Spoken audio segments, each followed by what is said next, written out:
Hello भाई, स्वागत है आपका एक न्यू सेशन मैथ्स 99 के साथ।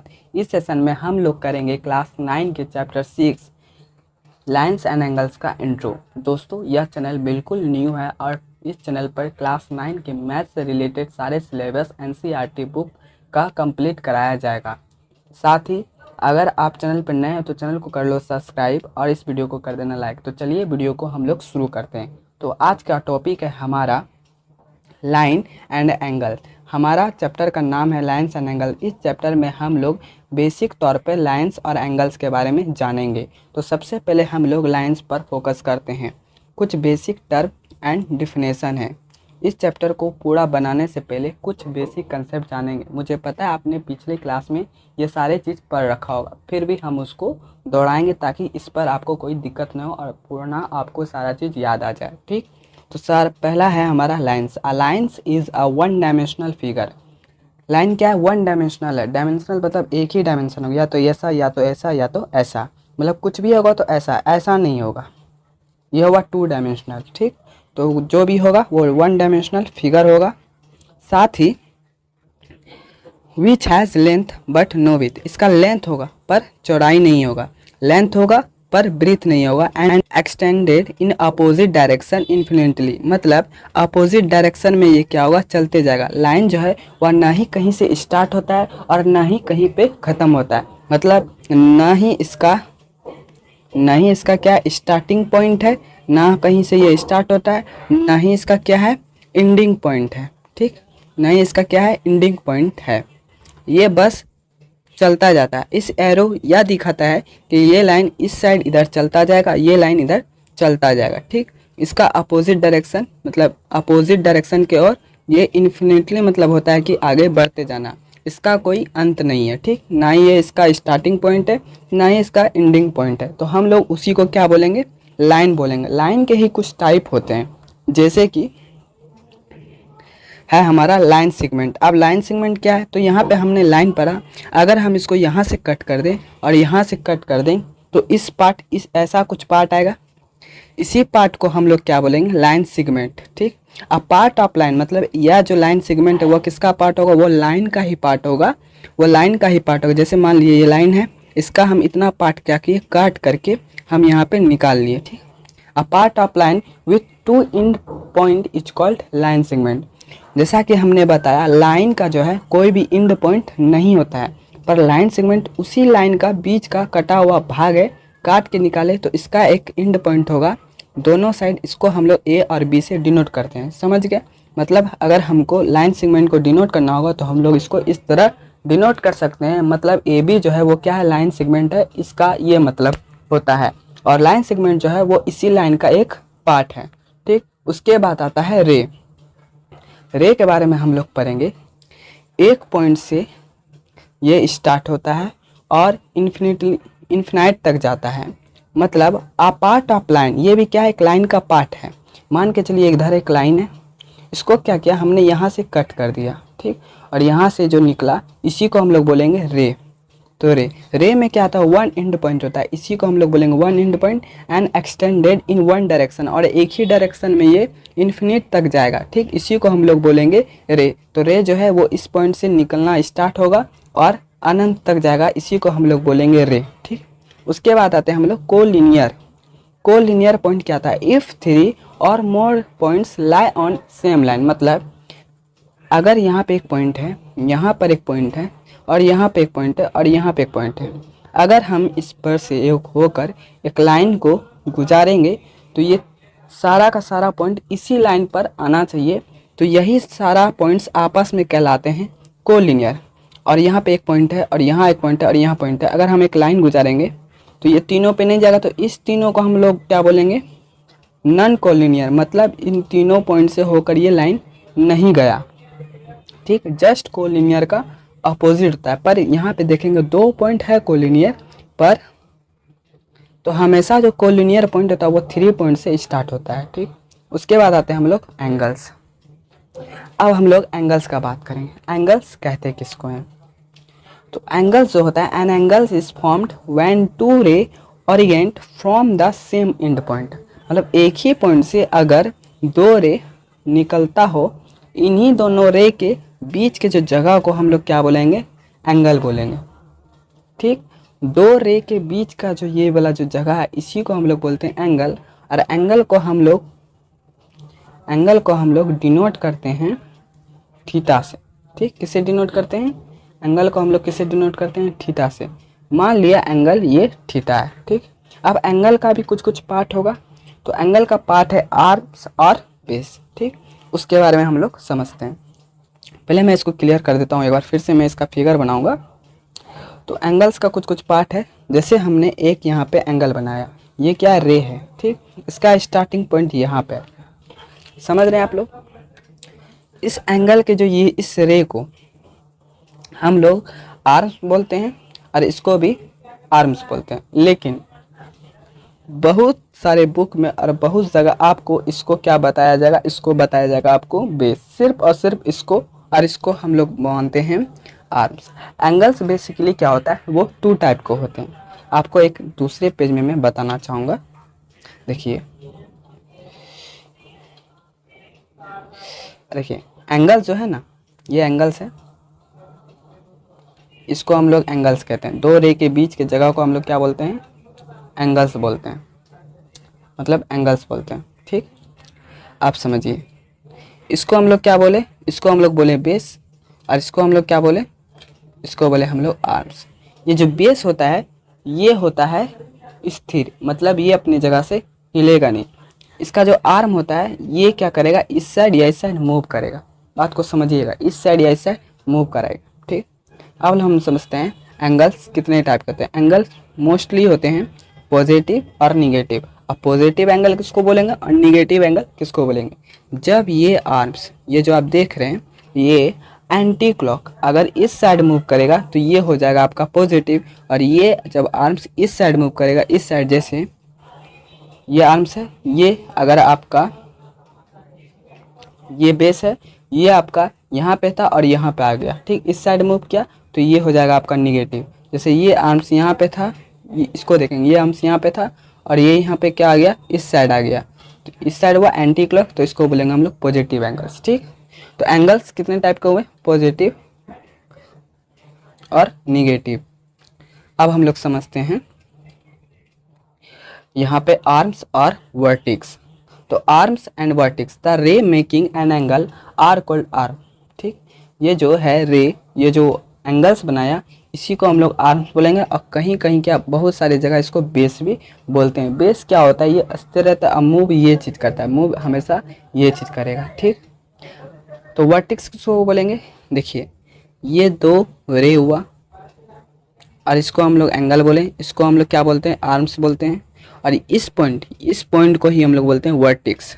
मतलब जहाँ से ये रे और ये रे निकल रहा है, उस पॉइंट को ही हम लोग बोलेंगे वर्टिक्स। प्लस अगर कोई ट्रायंगल है तो ये साइड और ये साइड इस पॉइंट पे मिल रहा है, यहाँ पे इस पॉइंट पे मिल रहा है, इस पॉइंट पे मिल रहा है, मतलब अगर दो साइड जिस पॉइंट पे मिलते हैं उसी को हम लोग वर्टिक्स बोलते हैं। यहाँ पे दो रे एक पॉइंट पे मिल रहा है, उसी को हम लोग बोलेंगे वर्टिक्स। अब हम लोग समझेंगे एंगल के टाइप ऑफ एंगल्स के बहुत टाइप है, जैसे एक्यूट हुआ, right, obtuse angle, straight angle, reflexive, complementary और सप्लीमेंट्री। वन बाय वन हम लोग इसको डील करते हैं। तो सबसे फर्स्ट क्या हमारा, सबसे फर्स्ट है हमारा एक्यूट एंगल।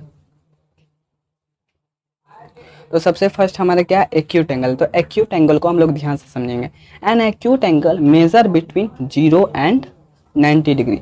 मतलब अगर हम एंगल को थीटा मानते हैं तो थीटा का जो वैल्यू होगा वो हमेशा क्या होगा, 0 डिग्री से अधिक होगा और 90 डिग्री से क्या होगा, कम होगा। ठीक, मतलब इसका जो वैल्यू है ये हम बना देते हैं 90 डिग्री। मतलब ये 90 डिग्री है, मतलब इसका जो वैल्यू होगा वो हमेशा इसके और इसके, वो हमेशा इसके और इसके क्या होगा, बीच में होगा। इस 90 से हमेशा क्या होगा, कम होगा, और 0 से हमेशा क्या होगा, ज़्यादा होगा। मतलब कुछ भी बनेगा तो यहीं पर बनेगा। यही सब हुआ एक्यूट एंगल। मतलब इसका एग्जांपल है, ये 80 डिग्री हो सकता है, 70 डिग्री हो सकता है, 60 डिग्री हो सकता है, 30 डिग्री हो सकता है, 40 डिग्री हो सकता है, 20 डिग्री हो सकता है, 10 डिग्री हो सकता है, और 9 डिग्री हो सकता है, 1 डिग्री हो सकता है। मतलब 0 से अधिक और 90 डिग्री से कम। हमेशा याद रखिएगा, हमेशा याद रखिएगा, ये जो एक्यूट एंगल है वो कभी भी इसका क्रॉस नहीं करेगा, वो कभी भी इसका क्रॉस नहीं करेगा। वो जब भी बनेगा इसके इधर ही बनेगा, ठीक, क्योंकि इसका वैल्यू या तो 80 या तो 70 या तो 60 या तो 30 या तो 40 या तो 20 यही सब होगा, मतलब 0 और 90 के बीच में होगा। वैसे ही एंगल को हम लोग क्या बोलेंगे, एक्यूट एंगल बोलेंगे। अब बारी है राइट एंगल की, ठीक। तो राइट एंगल है हमारा, a right angle is exactly equal to 90 degree. मतलब अगर हम इसको थीटा माने हैं, अगर थीटा का वैल्यू 90 डिग्री है, मतलब ये इसका बेस हुआ, ये इसका आर्म हुआ, मतलब आर्म जो है एकदम स्ट्रेट लाइन पे हो, तो इसी को हम लोग बोलेंगे राइट एंगल। राइट एंगल का वैल्यू हमेशा क्या होगा, 90 डिग्री के इक्वल होगा, ठीक। उसके बाद आते हैं हम लोग obtuse angle. Obtuse angle, an angle greater than 90 degree. 90 degree से क्या होगा, हमेशा ज़्यादा होगा, ठीक। अगर इसको हम थीटा मानेंगे तो थीटा का वैल्यू क्या होगा, 90 डिग्री से ज़्यादा और 180 डिग्री से हमेशा कम। अब हम लोग यहाँ पे एक समझते हैं फिगर से। तो ये इसका क्या हुआ, बेस हुआ, ठीक। और ये क्या हुआ, 90 डिग्री हुआ, ये 0 डिग्री और ये क्या हुआ, 90 डिग्री, ठीक। अब हम लोग समझते हैं ये क्या हुआ, 90 डिग्री से अधिक, तो इस साइड बनेगा, इस साइड बनेगा। अगर हम इधर खींचते हैं, और ये क्या हुआ, 180 डिग्री, मतलब 180 डिग्री से कम और 90 डिग्री से ज़्यादा। तो इसका वैल्यू जब भी आएगा 190 डिग्री होगा और 100 होगा, यही सब होगा, 80 यही सब होगा। मतलब इस ये जो है कभी भी इसके इस साइड नहीं बनेगा, 90 डिग्री के इस साइड नहीं बनेगा, जब भी बनेगा इस साइड बनेगा। उसी को हम लोग कहेंगे ऑब्ट्यूस एंगल। उसके बाद आता है हम लोग का स्ट्रेट एंगल। स्ट्रेट एंगल क्या है, एक लाइन खींचो, एक लाइन जो है ये दोनों आर्म्स एक दूसरे के अपोजिट पे है, और ये दोनों आर्म्स के बीच में जो थीटा का वैल्यू होगा वो हमेशा 180 डिग्री होगा। इसी को हम लोग बोलेंगे स्ट्रेट। मतलब दो क्या है, आर्म है, ये इसको हम लोग बेस बोलते हैं। बेस के इक्वल, बेस के जस्ट अपोजिट अगर आर्म्स हो जाए तो उस स्थिति में जो थीटा का वैल्यू होता है वो क्या होता है, 180 डिग्री के इक्वल होता है, ठीक। अब हम लोग समझते हैं रिफ्लेक्सिव।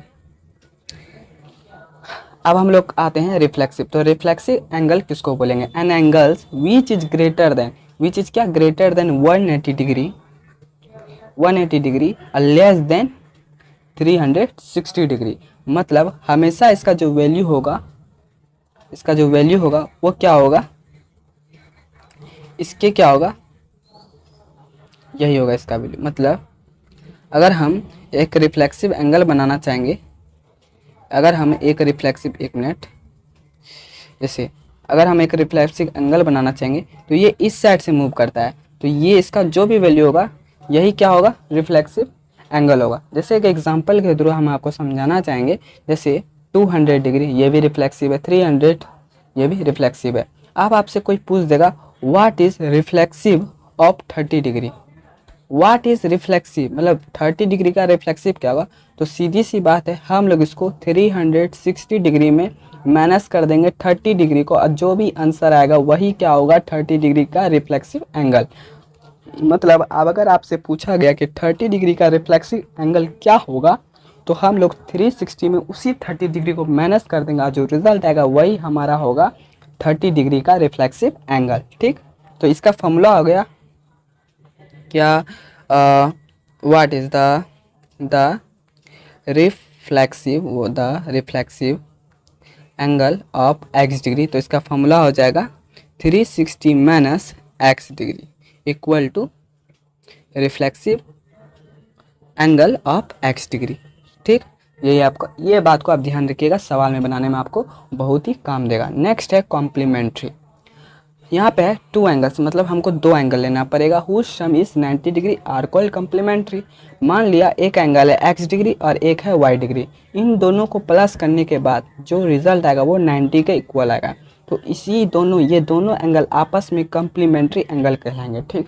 मान के चलिए 30 डिग्री है। अब आपको से पूछ दिया कि what is complementary angle of 30 degree, ठीक। तो आंसर हो जाएगा, सीधी सी बात है, हम लोग 90 में इसको माइनस कर देंगे, जो भी रिजल्ट आएगा वही क्या होगा, इसका कम्प्लीमेंट्री। मतलब इसको प्लस करने पर 90 आना चाहिए एग्जैक्ट।